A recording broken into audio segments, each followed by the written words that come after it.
मित्रों, वोट पाने के लिए किसी धर्म या जाति विशेष की चमचागिरी करना कांग्रेस का मूल गुण रहा है, जो शुरुआत से है और कभी न जाने वाला गुण है। वो एक तरह से कहें तो कांग्रेस का जेनेटिक गुण है। अब तेलंगाना के मुख्यमंत्री ने चरण चाटुकारिता के नए मानदंड स्थापित कर दिए। उन्होंने कहा है कि कांग्रेस है तो मुसलमान है, कांग्रेस है तो मुसलमानों की इज्जत है, अगर कांग्रेस नहीं है तब कुछ नहीं है।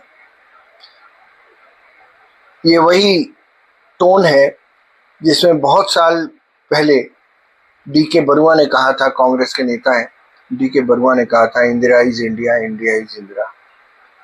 बाद में इंदिरा और इंडिया दोनों का क्या हुआ 1977 के चुनावों में समझ में आ गया। तो खैर, बिहार चुनाव में इस वक्त हर नेता मुसलमान वोटों के पीछे भाग रहा है। मुसलमानों के वोट मिल जाए, हर कोशिश है।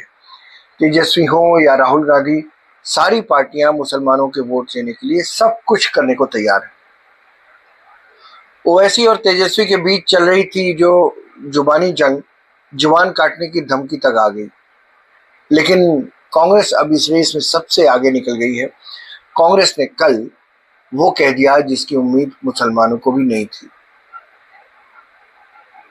कांग्रेस की ओर से तेलंगाना के मुख्यमंत्री रेवंत रेड्डी का ये कहना है कि अगर कांग्रेस है तो मुसलमान है, कांग्रेस है तो मुसलमानों की इज्जत है, अगर कांग्रेस नहीं है तो कुछ नहीं है। इस पर अब प्रतिक्रिया आनी शुरू हो गई है। बीजेपी का कहना है कि कांग्रेस अब मुस्लिम लीग 2 बन गई है, जबकि ओवैसी समर्थक कहते हैं कि कांग्रेस की दरी बिछाने वाले मुसलमान अब तो समझ जाएं कि कांग्रेस कैसे क्या बताने की कोशिश कर रही है, कि उसके बिना मुसलमानों की कोई इज्जत नहीं है। एक तरह से धमकी है, डर दिखा रही है कांग्रेस। रेवंत रेड्डी ने यह बयान हैदराबाद में दिया, लेकिन इसका असर बिहार चुनाव में पड़ना तय है, क्योंकि महागठबंधन इस वक्त मुस्लिम वोटों की मेहरबानी का सबसे ज्यादा मोहताज है। माना जा रहा है कि कांग्रेस का ये बचाव मुस्लिम अपीसमेंट का सबसे लाउड एंड क्लियर बयान है। लेकिन कांग्रेस की ये कोशिश उल्टी इसलिए पड़ सकती है क्योंकि सवाल उठ रहे हैं कि क्या कांग्रेस के मुस्लिम तुष्टीकरण वाले बयान से बिहार के 81% हिंदू खुश होंगे? बैकफायर भी तो कर सकता है उधर। क्या रेवंत रेड्डी के जरिए कांग्रेस ने ये कहकर मुसलमानों को डराने की कोशिश की है कि कांग्रेस नहीं तो मुसलमानों की इज्जत नहीं होगी? क्या मुसलमानों को ये मैसेज देना चाहते हैं कि मुस्लिम समुदाय की इज्जत कांग्रेस की मेहरबानियों पर निर्भर है? कांग्रेस का मुस्लिम तुष्टीकरण वाला ये बयान महागठबंधन की मुश्किल इसलिए बढ़ा सकता है क्योंकि बीजेपी ने ये कहना शुरू कर दिया है कि पहले चरण के चुनाव से पहले ही कांग्रेस ने बता दिया है कि वो हिंदुओं के साथ है या मुसलमानों के साथ। बीजेपी ने कांग्रेस को भारत का बंटवारा कराने वाली मुस्लिम लीग का नया वर्जन बता दिया। दूसरी ओर विश्व हिंदू परिषद ने कह दिया कि कांग्रेस है तो मुसलमान है कहने की बजाय कांग्रेस को ये कहना चाहिए कि मुसलमान है तो कांग्रेस है और मुसलमान नहीं है तो कांग्रेस का अस्तित्व नहीं है। अब कांग्रेस के इस बयान पर सबसे बड़ा सवाल ओवैसी के समर्थकों ने उठा दिया। ओवैसी समर्थकों का आरोप है कि 1977 में आपातकाल के दौरान सबसे ज्यादा मुसलमानों की नसबंदी भी कांग्रेस के शासनकाल में ही हुई थी। अब लीजिए, इमरजेंसी का एक नई तस्वीर उसकी आ रही है। 1986 में राजीव सरकार ने बाबरी मस्जिद का ताला खुलवाकर राम मंदिर आंदोलन को हवा दी। 6 दिसंबर 1992 को बाबरी मस्जिद विध्वंस के समय पूजा पर भी तो पीवी नरसिम्हा राव ही बैठे थे, जिन्होंने बाबरी विध्वंस पूरा होने तक फोन नहीं उठाया। अब ये ओवैसी के समर्थक गिनवा रहे हैं कि क्या पाप है मुसलमानों के खिलाफ कांग्रेस के। उनका कहना है कि ये पूजा पर बैठे रहने वाला राव का ये तो पूरा किस्सा कुलदीप नैयर ने अपनी किताब में लिखा है। कांग्रेस के वक्त आगे कहते हैं, आगे और पाप गिना रहे हैं कांग्रेस के, कि कांग्रेस के वक्त भागलपुर, मुरादाबाद, हाशिमपुर, मलियाना और मुंबई में मुस्लिम विरोधी दंगे हुए और मुसलमानों से 100% वोट की उम्मीद रखने वाली कांग्रेस ने आज तक 6% से ज्यादा मुसलमानों को टिकट नहीं दिया। भाई बात सही है, अगर आप मुसलमान करते हैं तो उनको टिकट भी तो दीजिए। अच्छा चलिए, आप 18% है मुसलमान, 18% के हिसाब से दे दीजिए, नहीं देते।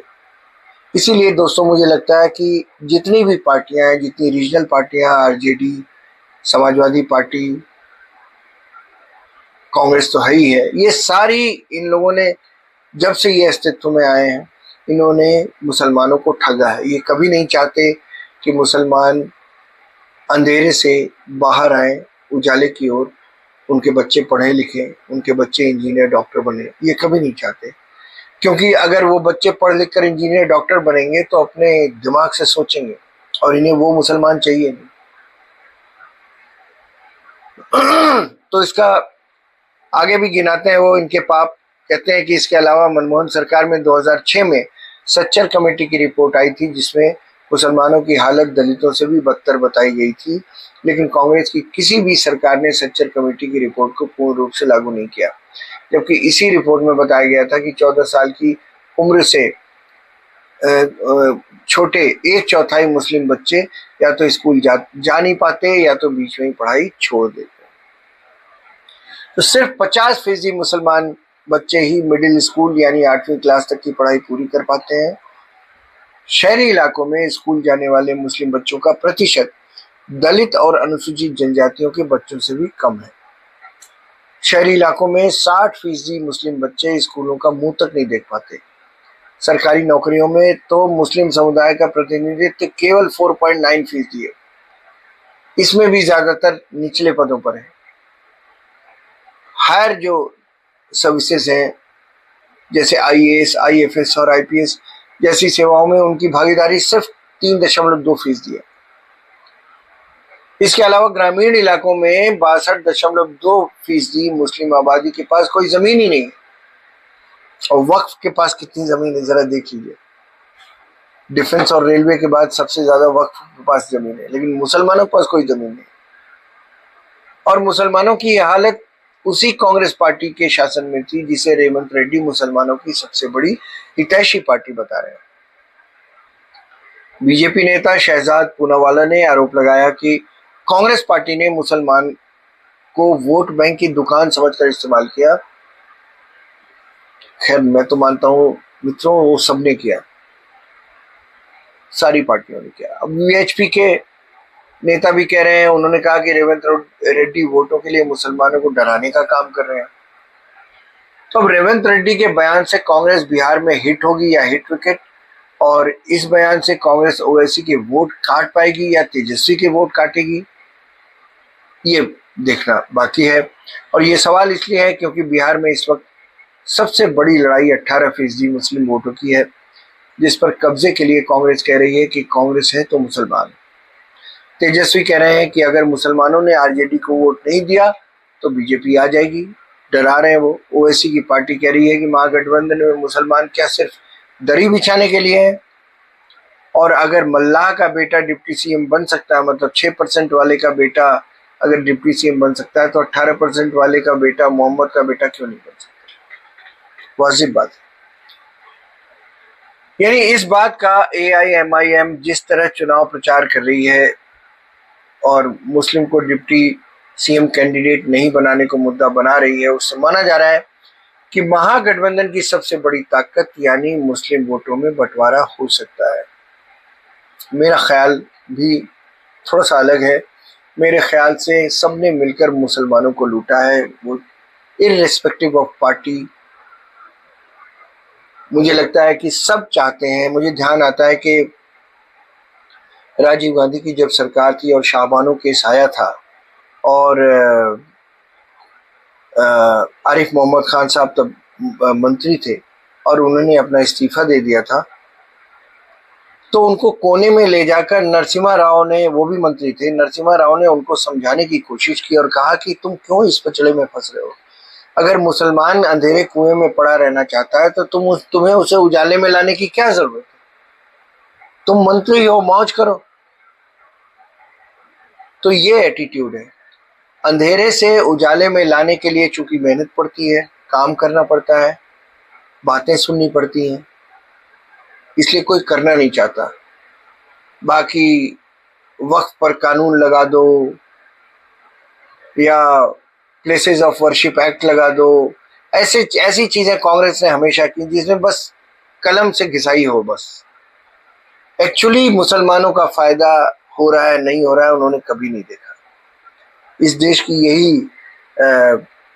विडंबना है कि 18-19% वाले मुसलमानों को बहका ले जाते हैं ऐसी रीजनल पार्टियां और ऐसे दल जिनकी अपनी कोई हैसियत नहीं होती है, और कई बार हिंदू वोटों के बंटवारे की वजह से, मुस्लिम वोटों की वजह से जीत जाती हैं वो पार्टियां और पूरे सूबे में शासन करती हैं। बिहार और यूपी इसका एक उदाहरण है।